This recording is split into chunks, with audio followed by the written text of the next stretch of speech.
안녕하세요. 정보가 세상을 바꾼다 인포뱅크입니다. 이번에 전해드릴 내용은 중국 반도체 장기전 돌입, 향후 3년이 골든타임, 과연 자립할 수 있을까에 대해서 한번 알아보도록 하겠습니다. 여러분의 구독, 좋아요, 그리고 필요하시면 알람 설정까지 부탁드리겠습니다. 지금 세계는 4차 산업혁명 시대로 돌입하고 있습니다. 특히 반도체, 배터리, 통신망은 지금 4차 산업혁명 시대의 핵심 기반이라고 말할 수 있죠. 이 중에서 반도체는 가장 중요합니다. 반도체와 같은 경우는 현재 이 배터리 사업으로 속해 있는 전기차에 잘 들어가고 있는 거고, 통신망에도 배터리가 들어가고 있기 때문에 이 세 가지 중에 가장 비중이 어떤 게 크냐라고 얘기를 하면 바로 반도체라고 말할 수 있습니다. 반도체는 지금 산업의 쌀이라고 불리고 있기 때문이죠. 이 세 분야는 중국에서 굉장히 힘을 쏟고 있는 분야이기도 합니다. 시 주석이 중국 제조 2025를 밝히면서 제조, 특히 노동집약적 산업에서 기술집약적 산업으로 바꾸면서 특히 신경을 쓰고 있는 10개의 분야 중에 이 3개의 분야라는 것이죠. 통신망 분야에서는 화웨이, ZT를 앞세워 세계 1위를 차지했고, 배터리 분야에서는 LFP 배터리를 앞세워서 세계 1위를 차지했지만, 낮은 밀도로 인해 저가용 차량밖에 사용하지 못하지만 이 인플레이션의 영향, 그래서 사람이 돈이 없어지고 지갑이 얇아짐에 따라서 저가용 전기차를 구매하려는 그러한 노력들, 이러한 것들 때문에 지금 판매량이 급속하게 늘고 있습니다. 그러나 한국의 그 NCM 배터리로 불리고 있는 삼원계 배터리가 저는 개인적으로 더 좋다고 생각합니다. 이 이야기는 제가 따로 얘기를 해드릴게요. 그래도 시애틀과 비아드를 통해 1위의 경쟁력을 보이고 있지만 반도체 부분에서는 아주 깡그리 망한 상황이죠. 미국에 크게 뒤져 있는 상황이기 때문입니다.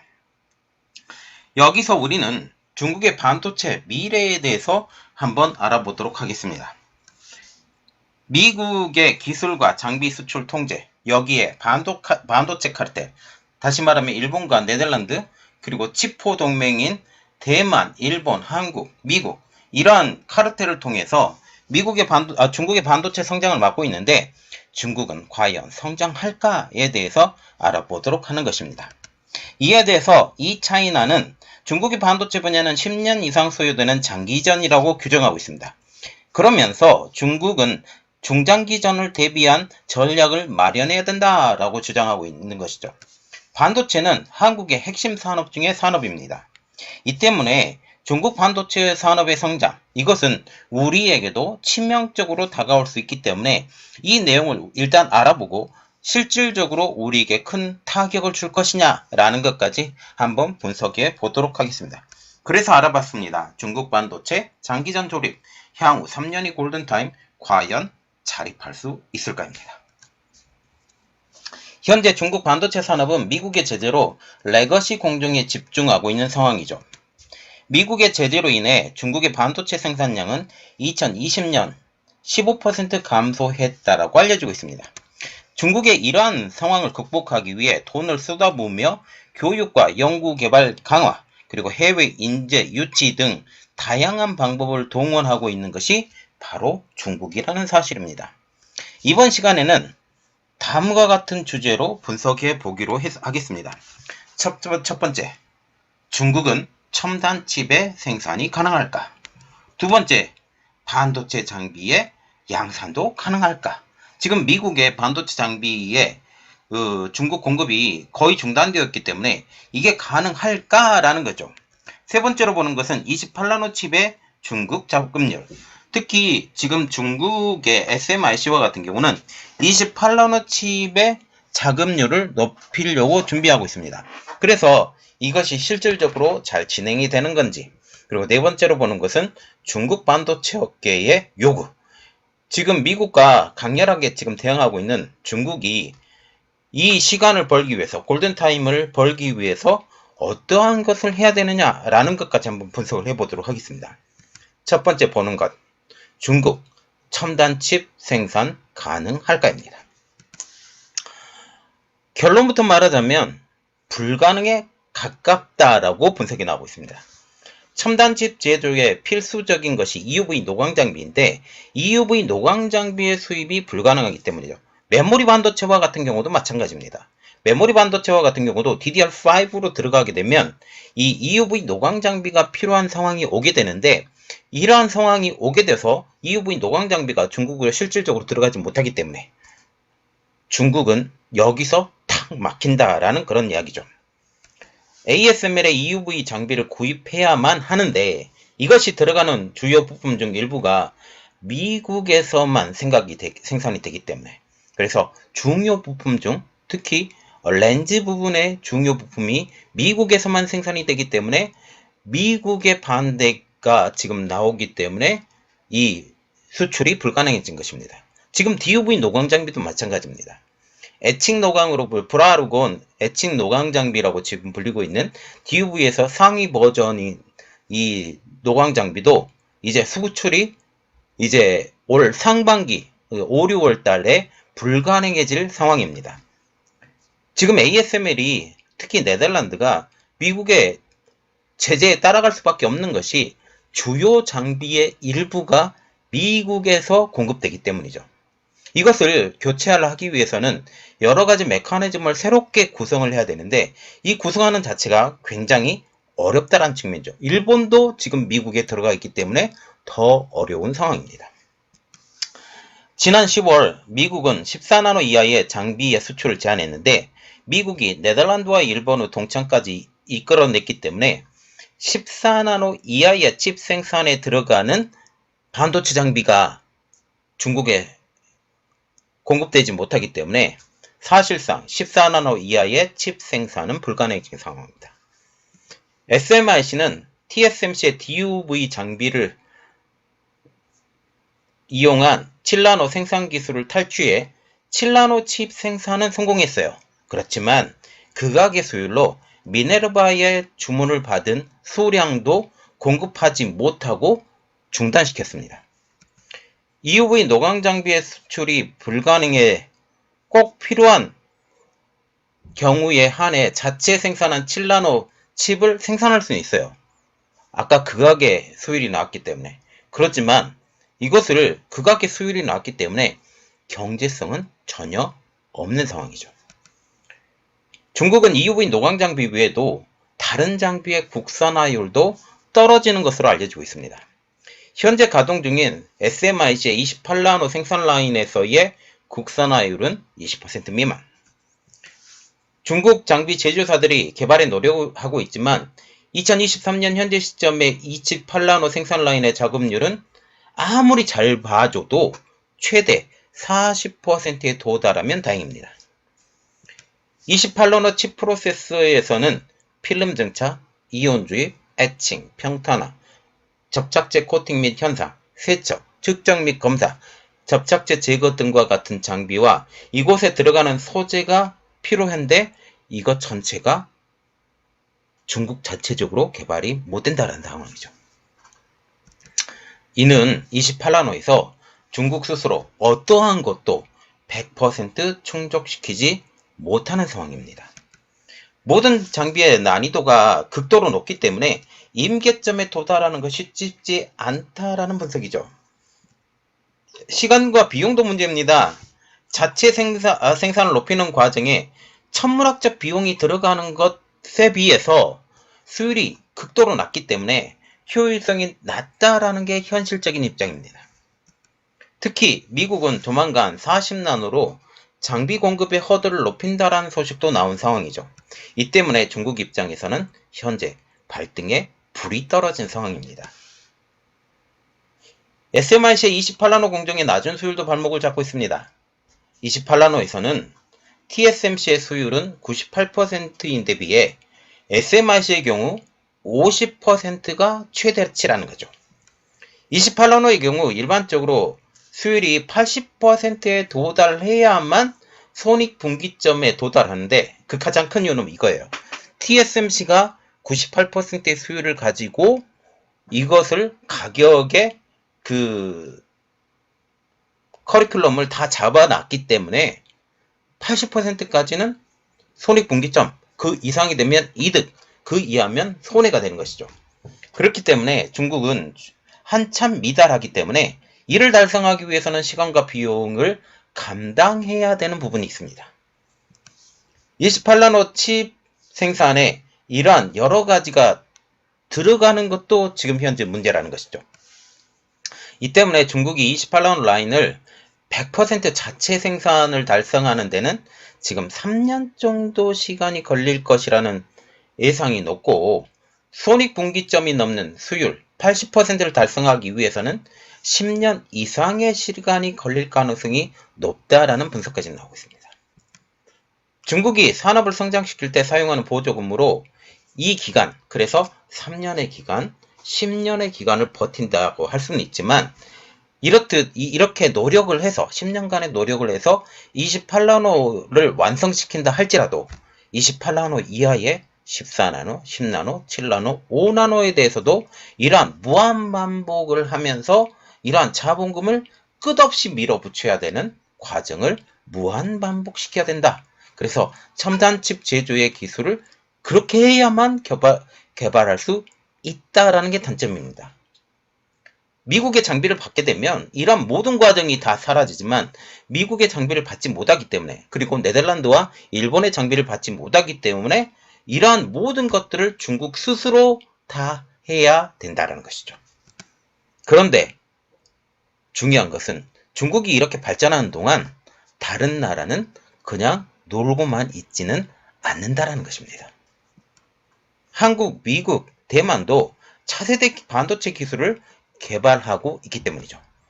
지금 삼성전자 같은 경우는 3나노 기술 개발 됐고, 3나노 2세대 공정 개발 지금 하고 있는 거고, 내년에 3나노 2세대 공정 개발을 하고 EUV 펠리클까지 적용한다는 말이 나오고 있습니다. 그리고 지금 2나노, 그럼 20옹스트롱이라고 부르죠. 보통 1나노가 10옹스트롱이라고 부르니까 20옹스트롱, 14옹스트롱, 18옹스트롱, 이러한 공정 기술을 개발하려고 지금 지속적으로 노력하고 있다는 사실이죠. 그리고 인텔도 마찬가지로 지금 2나노에 3나노에 뛰어들려고 지금 노력을 하고 있다는 사실입니다. 중국이 그간 빠르게 다른 나라들의 기술을 따라왔던 것, 특히 반도체 분야에서 기술을 빠르게 지금 좁혀왔던 가장 큰 이유는 외국 기업의 반도체 장비를 사용했기 때문입니다. 또한 기술자들을 포섭해 기술력을 늘려왔기 때문이죠. 그런데 외국 장비 못 쓰죠. 외국 기술자들도 자국의 기술자들이 중국에 가는 것을 막고 있습니다. 특히 미국의 시민권이나 미국의 영주권을 가지고 있는 모든 자들이 중국에 가서 일을 하려면 이 영주권과 시민권을 포기하고 가야 됩니다. 이러한 문제가 있기 때문에 중국의 미국 기술자들이 중국에 가서 일을 한다? 이것은 사실상 자기 경력의 단절이라고 말을 할 수 있게 되는 거죠. 만약 2년 안에 한 세대 기술을 발전시킨다고 최대한 낙관적으로 이게 애견한다 할지라도 현재의 격차를 따라잡는데 15년 이상이 걸리므로 선두를 차지하는 것은 어쩌면 요원하다고 할 수 있습니다. 그리고 두 번째, 반도체 장비 양산. 반도체 장비 연구 개발에 이렇게 성공했다 할지라도 양산에 들어가는 것은 다른 문제입니다. 자, 반도체 장비를 실험실 수준에서는 성공했다고 얘기를 할 수 있어요. 그런데 이게 실제 양산에 들어가는 것과 양산에 들어가서 많은 테스트를 거치면서 많은 양의 반도체를 만들어내는 것은 많은 문제를 야기시킬 수 있다는 거죠.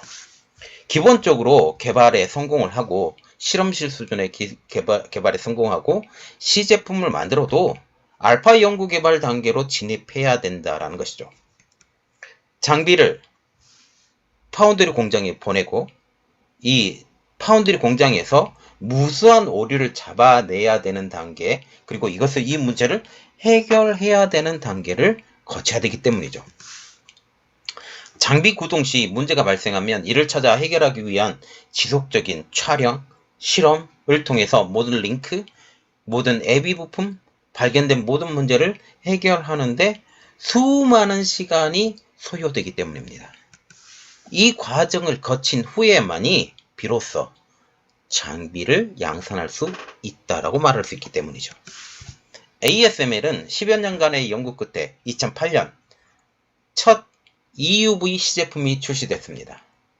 시제품 완성 4년 후인 2012년 TSMC 팹인 12 R&D 본사 테스트 라인의 첫 R&D 머신이 공식 진입해 생산을 시작하기 시작했죠. 알파 머신은 TSMC에서 5년 동안 실험이 진행됐고 드디어 2017년 실제 양산기가 납품되었고 7나노의 칩이 정식적으로 생산이 됐습니다.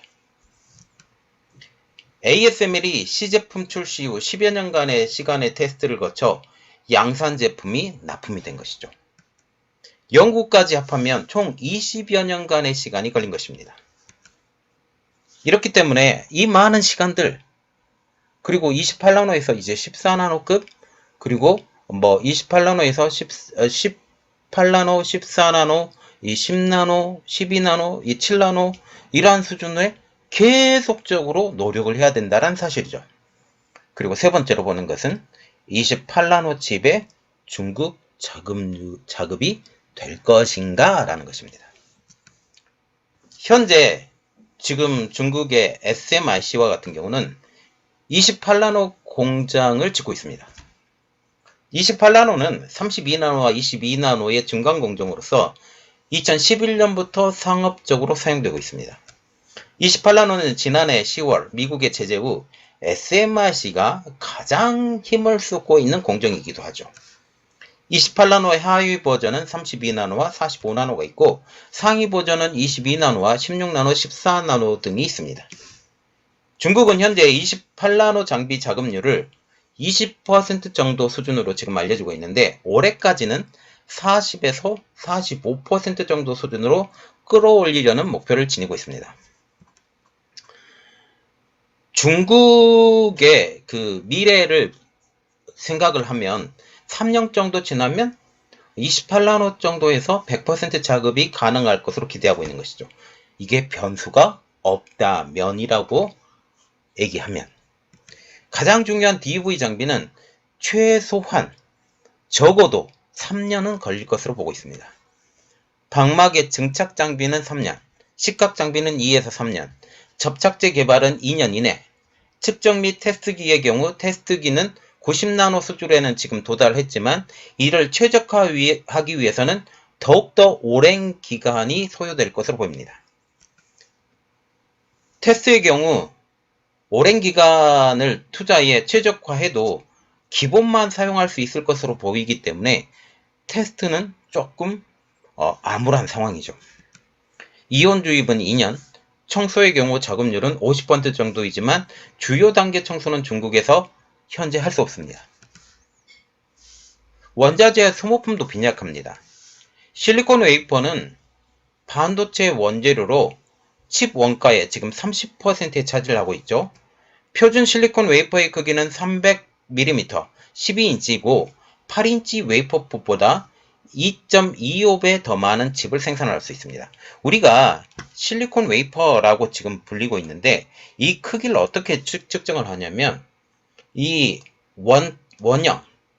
원형을 딱 그렸을 때 이 거리가 300mm냐 200mm냐 이렇게 이야기를 하는 거죠. 그래서 이것을 보면 우리 파이 r의 제곱이라고 지금 나왔죠. 전체 크기 할 때 면적은 파이 r의 제곱이기 때문에 이거는 150. 그래서 이 12인치라고 하면 6인치, 6인치. 그리고 8인치 웨이퍼라고 하면 이게 4인치, 4인치. 그래서 이게 36파이가 되고요. 이게 16파이가 됩니다. 이 숫자를 보면 2.25배 더 많은 칩을 생산할 수 있게 되는 것입니다. 중국은 그간 주력이 6에서 8인치 웨이퍼를 생산했습니다. 중국과 같은 경우는 현재 SMIC도 마찬가지고 홍신 메모리 여기도 거의 6인치 웨이퍼를 많이 썼어요. 그렇지만 현재 상하이 실리콘은 10인치 웨이퍼를 생산하고 있는 상황으로 알려지고 있습니다. 중국은 그간 레거시 공정을 사용했기 때문에 6인치에서 8인치 웨이퍼를 많이 사용하고 있는 상황이죠. 12인치 외부보다. 그러나 SMRC가 12인치를 기본으로 하는 신공장을 계속 짓고 있고 기존에 있는 공장들도 조금 있기 때문에 약 2년여가 지나면 12인치 웨이퍼가 표준으로 자리 잡을 것으로 보이고 있습니다. 그런데 문제는 있죠. 8인치 웨이퍼나 6인치 웨이퍼와 같은 경우는 가격이 저렴해요. 칩 가격이. 이렇기 때문에 여전히 8인치 웨이퍼를 많이 선호하는 것도 있습니다. 그리고 전자가스. 전자가스는 포토레스트와 같은 다른 원료보다 훨씬 많은 판이 소요되는 둘째로 큰 원료입니다. 전자가스는 오랫동안 독일의 린데, AP, 그리고 프랑스의 에어리퀴드의 3대 가스 공장에서 독점하고 있습니다. 전자가스의 경우 중국 자금률은 자체 소비에 턱없이 부족한 상황이기 때문에 이 린데, AP, 에어리퀴드에 지금 의존하고 있는 상황이죠. 그리고 평탄화, CMP라고 불리는데요. CMP는 연마액과 연마패드 두 가지로 크게 나뉘는데 28나노 연마액 작업률은 약 40%이고 연마패드는 지금 현재 30% 정도입니다. 포토레지스트. 비용은 저렴하지만 기술적 난이도가 높은 분야이기도 하죠. 현재 28나노 포토레지스트의 작업률은 거의 제로. 전략적 중요성이 매우 크고 실제로 가장 높은 기술 인계점이 요구되는 원료이기도 합니다. 그래서 포토레지스트의 공급이 만약 중단이 되게 된다면 이것은 중국 반도체가 하나도 생산되지 못하는 상황까지 가게 되는 것입니다. 소재. 자금률은 약 35% 정도.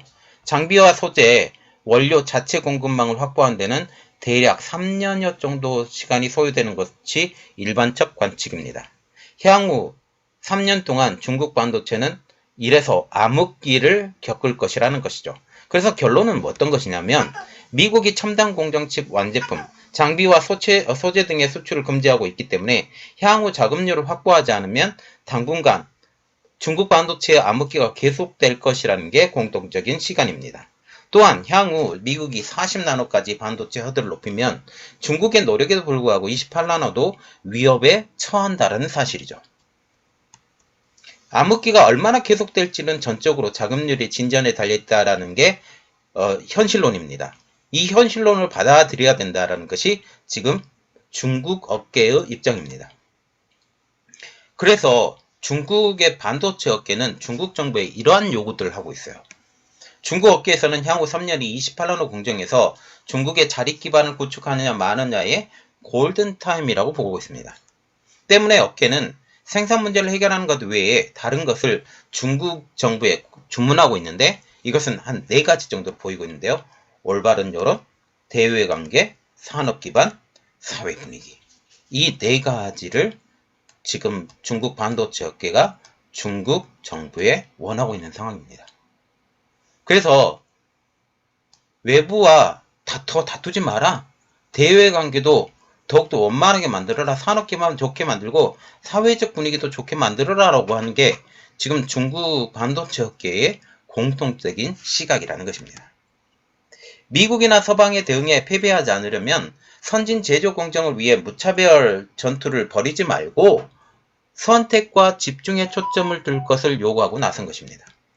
이 싸움은 적어도 15년 이상의 장기 대결, 첨단 공정으로 가려면 향후 20년 동안 극도로 낮은 수율을 극복해야 되므로 장기전에 대비해야 된다고 제안하고 있습니다. 천문학적인 전자금을 투입하면 미국이나 서방의 대결에서 결코 승리할 수 없기 때문에 가장 핵심적인 분야에 집중해 몇 가지라도 시장 우위를 확보하고 이를 지렛대로 점차 우위를 확보해 나가야 된다고 제안하고 있습니다. 이렇게 보면 중국이 여러 가지 측면에서 많이 부족한 것을 볼 수가 있습니다. 이번 중국 반도체 장비, 중국의 반도체 장비 수출 통제, 중국의 반도체 재료에 대한 수출 통제. 지금 독일도 여기에 동참하기로 지금 얘기를 하고 있고 이런 여러 가지 상황을 보면 중국 반도체는 아무락이 짝이 없습니다. 어떤 일각에서는 중국 반도체의 그 개발에 자금률에 많은 도움을 주지 않는 것이냐 오히려 지금 보세요. 여러 가지 측면을 볼 때 지금 당장 작업할 수 있느냐? 아니라는 것입니다. 절대 그럴 수 없다. 이 반도체 허들을 40나노급까지 올리면 지금 중국 반도체는 완전히 암흑 속에 몰아 넣을 것이다 라고 제대로 봐야 되는 것입니다. 우린 제대로 봐야 되죠.